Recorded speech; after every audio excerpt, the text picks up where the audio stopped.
Hello and welcome to another video about FSFerryPilot. Today I wanted to give you a quick update on the progress of the ferry fuel system.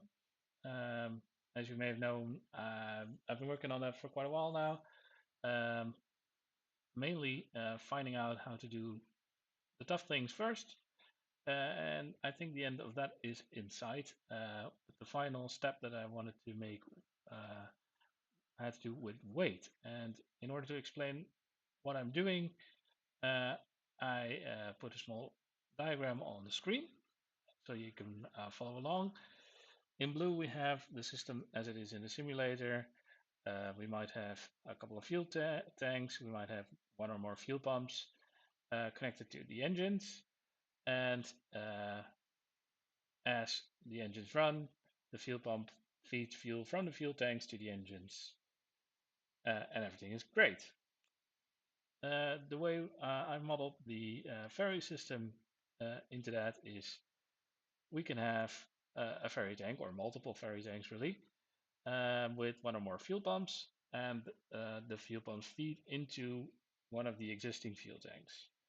This is after some research, I found out that this is how professional ferry pilots like to do this setup. I also know there are some people who set this up where the fuel pump for the ferry tank actually feeds into a line uh, mainly to the fuel selector, so that actually feeds straight into the engine. But I also have heard that ferry pilots do not like to fly like that because it's hard to figure out how much remaining fuel you have, and the fuel pump attached to the ferry tank needs to be giving the right amount of pressure, or you have to use the existing fuel pump, which then gets more load. So there's all kinds of downsides of feeding straight into the existing system. So um, yeah, the best system I found was to just feed the fuel into one of the fuel tanks.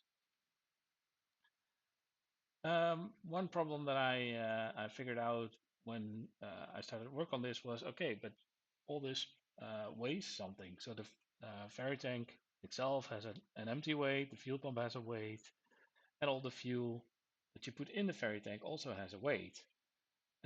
So that weight, I also want to make sure that you actually see that back in the simulator.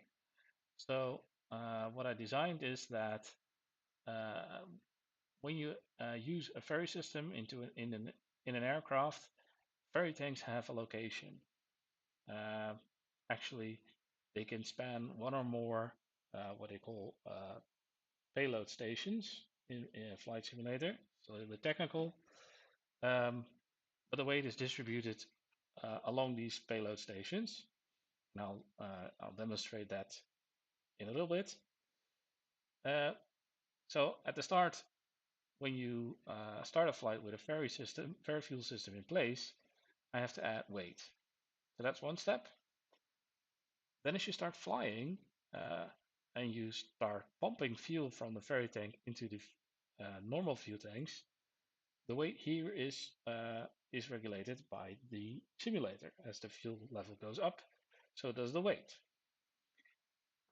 In order to make everything correct, when you start pumping fuel from from this ferry tank, its weight has to go down. So that's what I built. Uh, when you start pumping fuel, this weight goes down, and this weight automatically goes up because we add fuel. So that's what I wanted to demonstrate today. So we've set it up that we have the FSFerryPilot connected to the sim. We have the ferry fuel panel here to be able to start the fuel pump. I'll turn on the electricity so that we actually see what happens. That's one thing. What I'll also show you is the weight and balance panel. Because as we connect it up, this actually now set this to 40 kilos for two of the weight stations. So the ferry fuel panel actually spans two panels of two positions in this case, which is on this side. Which doesn't really make sense. We should probably split them between rear packs left and right, but that's a configuration change, so it's not a big deal. Uh, Now the funny thing is, you will see 26.5 liters of fuel in each of the tanks, which makes up for 38 kilos of fuel. If I turn on the fuel pump, what we should see is that the fuel in the left main is going up, as you can see. The weight in the fuel tank is also going up. And then we should see these coming down. As you can see, they are now 39.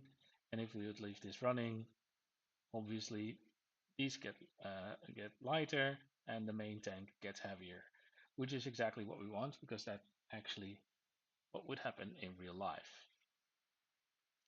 So this was the final piece of the puzzle in the fuel system in terms of the hard things to manage. Um, I've also been looking into what will be the changes in Flight Simulator 2024.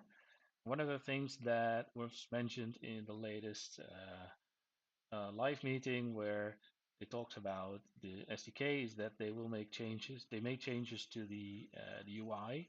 So this panel might not look like this, probably not in 2024, and it might need a lot of rework. So I'm still considering what to do there to make sure that we can actually fly this in both versions without me having to do a lot of work. Um, So that was it on this. That was what I wanted to show you on this demo. Uh, Obviously, I will be continuing work on the fuel system. It takes some more time. We'll have to build some UI in the tool itself. We'll have to build some configuration, collect data. So there's going to be a lot of work there. So please hang in there. If you want to support the project or if you like these videos, please leave a like. Please subscribe to the channel. It really helps. I've seen that we have quite a few visitors who unfortunately do not register, not subscribe to the channel. Uh, I would kindly request that you reconsider that so you can really help the channel forward in this project. I hope you enjoyed this. Have a nice flight, have a good time, and I'll see you on the next one.